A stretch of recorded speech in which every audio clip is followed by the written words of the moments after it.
G'day everyone. It's been a while. Um, as you know, I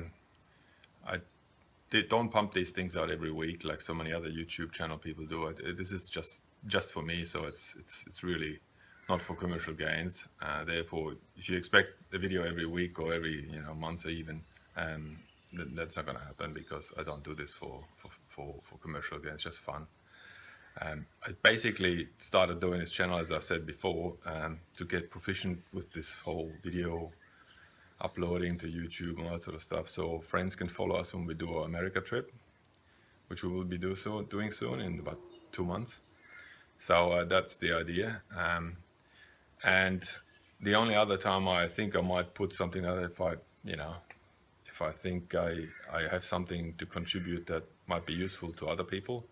I'm not gonna put shit up like change your oil or something like that. I mean, it's ridiculous. Anybody can read up on that. It's not unusual. Having said that, there's two things that I want to do, which one can call projects, but it's just small jobs. That is a bit different and might be useful to some other people that have the same problem, same idea.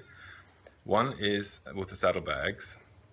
I want to change the on this. I'll show you the saddlebags, by the way. Hang on, I'll just switch this around.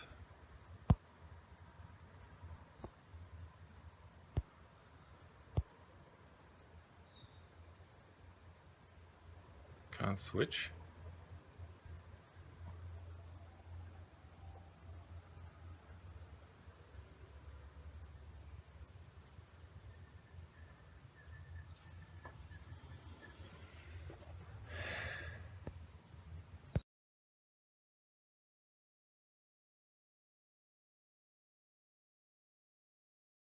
So as you can see, these are mounted the usual way, with this thing under the seat, and then held just simply apart by these things. And there's these little lugs here to tie them with cable ties to it, so it don't flap in the wind. It is a little, every time you want to take these off because you want to clean your bike or something, it's a bit annoying because you've got to cut these things off, then you've got to feed them back in. So it's just unzip it, and there's also this little clip in here that will, so it's all just extra work that I don't really fancy doing. So that's one thing. I want to be able to take these saddlebags off and on much quicker, like a quick release thing. And the other thing is, I've got over here, see that? That's one of those fender racks, chrome fender racks. So I bought that a while ago, actually many months ago. So what I want to, and the missus doesn't ride anymore on the back of my bike because she's got this thing to ride, her own bike, so no need. So what I want to do is to take that off, put the chrome fender rack on. That'll expose much more of the custom paint job that I've done, and change these over to some sort of quick release. I've seen plastic half-inch tubing clips that I somehow want to screw onto the back of my saddlebag here, and obviously have to put some backing plates and make sure that this is more secure, and then want to be able to just click it in on the bottom and just click it in here at the half-inch tubing, and that's it. And then I'll basically cut this off or just unzip it or whatever. So that's probably something not everybody does every day, so it's a bit of an unusual project. So I might do a video about how I did that and how I go as I go along. So that's the idea there. And the other thing that I wanted to do is, it's got to do with the shield. See, this is just a normal stock standard shield that gets obviously attached here. The shield is over here. That's a standard medium height shield for the road liner.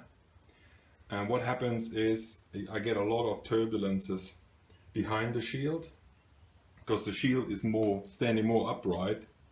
It's kind of like, if it was standing like this, it'll probably be all right. But when it's actually on the bike, it's more upright like that, so almost straight up, vertical, and that creates a lot of turbulence straight behind the shield. And also there's obviously vacuum that's created behind it because of the airflow, you know, the old aircraft wing principle. Pressure behind and in front of shield is different. So that's the idea. I wanna change that. And people will tell me put some lowers on. Yeah, fair enough. I just do not think that lowers on my bike will look good. I just don't like them unless there's some really cool looking chrome lowers, which I haven't seen, that fit my road liner. It's not gonna work. So I want to basically install a Wunderlich deflector in the middle here of the shield. So I'm going to have to cut holes into the shield appropriately to fit this Wunderlich thing. Here it is, by the way.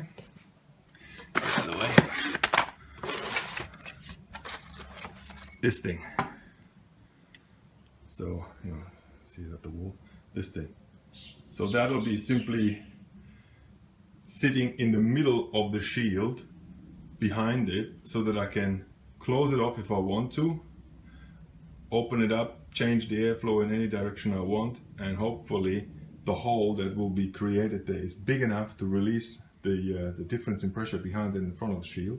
And also, of course, this will allow me to adjust the airflow to my face any way I want. So hopefully with that idea it might work. So that's the two little projects that I've got planned for my bikes here, and we'll see how it happens, you know, how it works out. Especially the shield one is highly experimental. It could do nothing, or it could solve the problem elegantly and look cool at the same time. Certainly something that I don't think too many people have done, so it's unique. That's why I think I might upload it so people can see something like that.